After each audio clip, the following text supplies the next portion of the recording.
തന്ത്രശാസ്ത്രപ്രകാരം ക്ഷേത്രാഭിവൃദ്ധിക്കായി ആചാര്യ തപസ്, ആമ്നായ ജപം, നിയമം, ഉത്സവം, അന്നദാനം എന്നീ 5 കാര്യങ്ങൾ നിർദ്ദേശിക്കപ്പെട്ടിരിക്കുന്നു. ഇതിൽ ക്ഷേത്ര ചൈതന്യത്തെ സ്ഥിരമായി നിലനിർത്തുവാനുള്ള മുഖ്യമായ ഘടകമാണ് ഉത്സവങ്ങൾ. ഗ്രാമത്തിനു മുഴുവൻ ശ്രേയസ്കരമാണ് ഉത്സവം. ഗ്രാമത്തിന്റെ അഭിവൃദ്ധിക്ക് ക്ഷേത്രോത്സവങ്ങൾ കഴിവുപോലെ ആചരിക്കേണ്ടതാണ്. അങ്കുരാദി, ധ്വജാദി, പടഹാദി എന്നിങ്ങനെ 3 വിധത്തിലുള്ള ഉത്സവങ്ങളുണ്ട്. മുളയിടലിനോട് കൂടി തുടങ്ങുന്ന ഉത്സവമാണ് അങ്കുരാദി. മുളയിടാതെ കൊടികയറ്റൽ മാത്രമായി തുടങ്ങുന്ന ഉത്സവങ്ങളാണ് ധ്വജാദി എന്നറിയപ്പെടുന്നത്. ഇത് മധ്യമമാണ്. മുളയിടലും കൊടികയറ്റവുമില്ലാതെ കൊട്ടിപ്പുറപ്പെടുന്ന ഉത്സവങ്ങൾ പടഹാദിയാണ്. ഇത് അധമ്മമാണ്. ദേവീദേവന്മാർ ഭക്തജനങ്ങളിലേക്ക് ഇറങ്ങിച്ചെല്ലുന്ന ഉത്സവ സമ്പ്രദായമാണ് പടഹാദി. ഏറെ പ്രാചീനതയും ഈ ഉത്സവ സമ്പ്രദായത്തിന് അവകാശപ്പെടുവാനുണ്ട്. മധ്യകേരളത്തിലെ പേരുകേട്ട ഒട്ടനവധി പൂരങ്ങൾ പടഹാദി ഉത്സവങ്ങളുടെ സമ്പ്രദായം അനുവർത്തിക്കുന്നവയാണ്.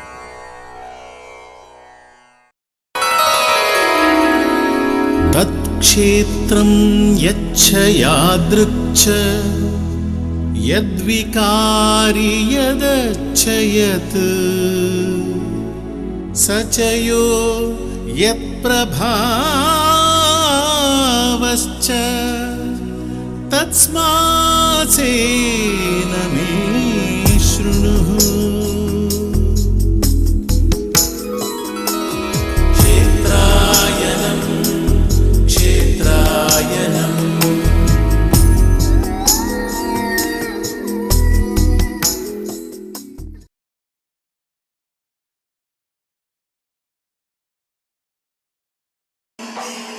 ദേശീയ ആഘോഷങ്ങളെപ്പോലെ കേരള സംസ്കാരത്തെ പുറം ലോകത്ത് പ്രതിനിധാനം ചെയ്യുന്ന ഉത്സവങ്ങളാണ് പൂരങ്ങൾ.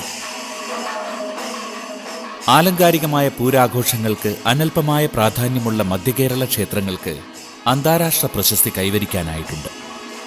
ദൃശ്യചാരുതയുടെ വശ്യതയാലും താളമേളങ്ങളുടെ ഹൃദയോന്മാദ ശക്തി കൊണ്ടും അനന്യമാണ് പൂരപ്രപഞ്ചം. ബഹുസമുദായമായ ഒരു ദേശത്തിലെ ആഹ്ലാദ ജീവിതത്തിന്റെയും ഐക്യമനോഭാവത്തിന്റെയും പ്രകടരൂപമായ പൂരങ്ങൾ പലപ്പോഴും ദേശീയോത്സവത്തിന്റെ പ്രാധാന്യം കൈവരിക്കാറുണ്ട്. കേരളത്തിന്റെ സാംസ്കാരിക തലസ്ഥാനവും ഭൂപടത്തിലെ പുകൾപെറ്റ പൂരപ്രദേശവുമായ തൃശൂരിലെ പ്രൗഢഗംഭീരമായ ഉത്രാളിക്കാവ് പൂരത്തിന്റെ വിശേഷങ്ങളുമായാണ് ക്ഷേത്രായനത്തിന്റെ ഈ എപ്പിസോഡ് എത്തുന്നത്. ഐതിഹ്യവും ചരിത്രവും ഇഴചേരുന്ന ഉത്രാളിക്കാവിലമ്മയുടെ ഉൽപ്പത്തി പുരാണങ്ങളിൽ വിലയം പ്രാപിച്ചു കിടക്കുന്ന ഈ തട്ടകദേശം അകമലയുടെ പശ്ചാത്തല ഭംഗിയൊരുക്കുന്ന കാടിന്റെ താഴ്വരയിൽ സ്ഥിതി ചെയ്യുന്നു. തൃശൂർ നഗരത്തിൽ നിന്ന് ഏതാണ്ട് 20 കിലോമീറ്റർ വടക്ക് മാറി വടക്കാഞ്ചേരി ഷൊർണൂർ റെയിൽ പാതക്കരികെ ഋതുഭേദങ്ങളിൽ വിത്തും വിതയും വിളവുമായി കിടക്കുന്ന വയലേലകളുടെ തിരുമുറ്റത്തിനുമപ്പുറം നാട്ടുകാരുടെ കാരുണ്യമൂർത്തിയായ ഉത്രാളിക്കാവിൽ ഭഗവതി കാനന ശ്രീകോവിൽ കുടികൊള്ളുന്നു.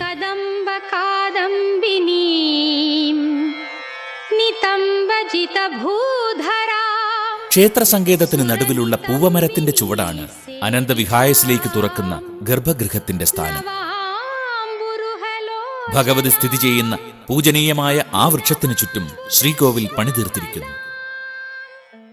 ഒരു കാലത്ത് പൂവക്കാടായിരുന്ന ഈ സ്ഥലം ക്ഷേത്ര സങ്കേതമായി മാറിയതിനു പിന്നിൽ ഭഗവതിയുടെ ആഗമകഥയുണ്ട്.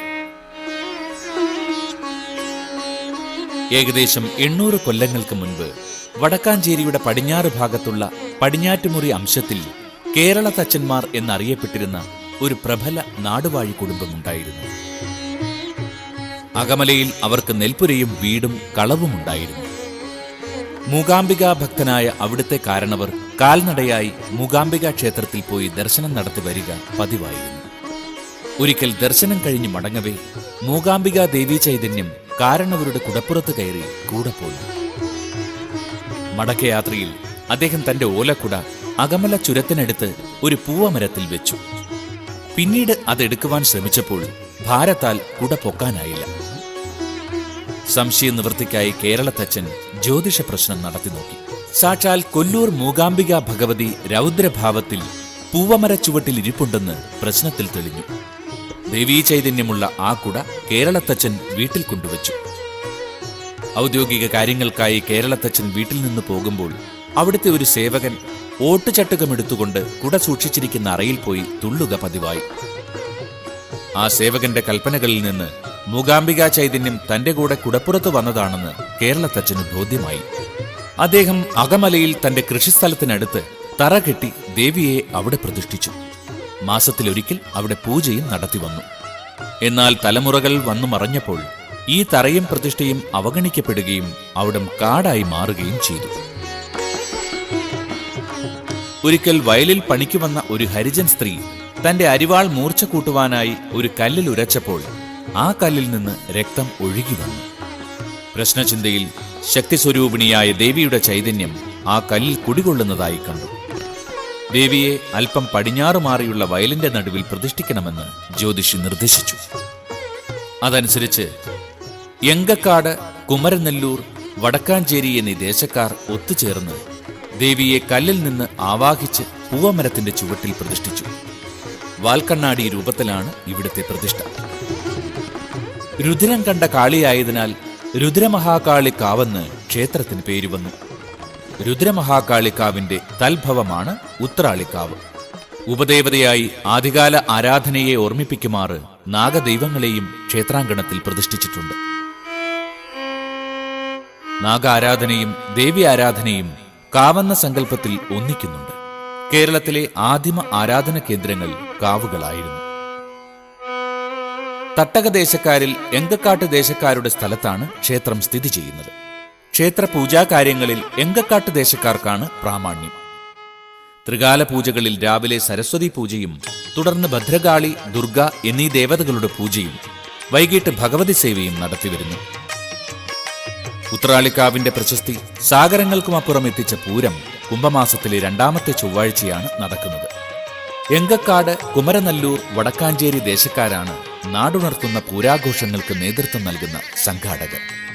പൂരത്തിന് ഒരാഴ്ച മുമ്പ് തന്നെ ക്ഷേത്രത്തിൽ നിന്ന് ദേശങ്ങളിലേക്ക് പറപ്പുറപ്പാടുണ്ട്. പറപ്പുറപ്പാടിനുള്ള ഒരുക്കങ്ങൾ ക്ഷേത്രത്തിനുള്ളിൽ തന്നെയാണ് നടക്കുന്നത്.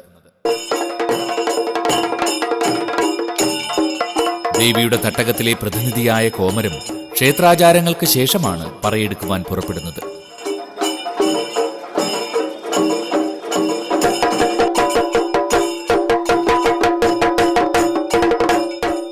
നിറപറ വഴിപാട് ഈശ്വരപ്രീതിക്കുള്ള പ്രധാന ഉപാധിയായി സങ്കല്പിക്കപ്പെടുന്നു. ഇത് ഐശ്വര്യവും ധനധാന്യ സമൃദ്ധിയും പ്രദാനം ചെയ്യുന്നു. നാക്കിലയിൽ പാലം കിഴക്ക് പടിഞ്ഞാറ് വരത്തക്ക വിധമാണ് പറവയ്ക്കുന്നത്. വാലുള്ള കുട്ടയിൽ നിറയ്ക്കുവാനുള്ള ദ്രവ്യമെടുത്ത് അതിൽ നിന്ന് ഭക്തിപൂർവം 3 പ്രാവശ്യം ഇരു കൈകളും കൊണ്ട് വാരി പറയിലിട്ടതിനു ശേഷമാണ് പറ നിറയ്ക്കേണ്ടത്. പറ നിറഞ്ഞ് നിറദ്രവ്യം ഇലയിൽ വിതറി വീഴുന്നത് വരെ നിറയ്ക്കണം. ദേവീദേവന്മാർക്കുള്ള പഴവഴിപാടിന് അവിലും മലരും നെല്ലും പൂവും പ്രധാനമാണ്. അതാത് ദേവന്മാരുടെ ഇഷ്ടദ്രവ്യങ്ങളും നാണയങ്ങളും കൊണ്ട് പറ നിറയ്ക്കാം. ദേവീപ്രസാദമായ മഞ്ഞൾ കൊണ്ടുള്ള പഴവഴിപാട് രോഗനിവാരണത്തിനുള്ള ഒരു പ്രധാന നേർച്ചയാണ്.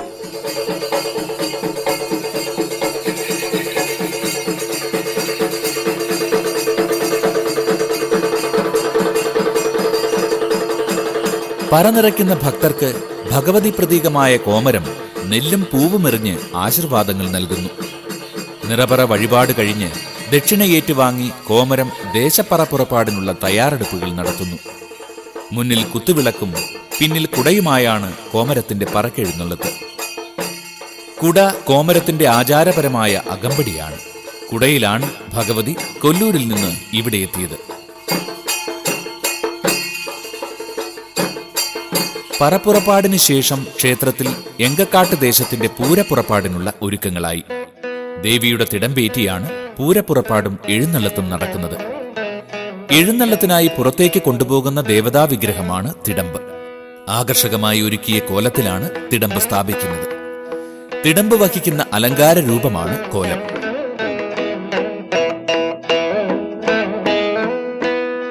ആനകളാണ് പൂരത്തിന്റെ ഒരു പ്രധാന ആകർഷണം.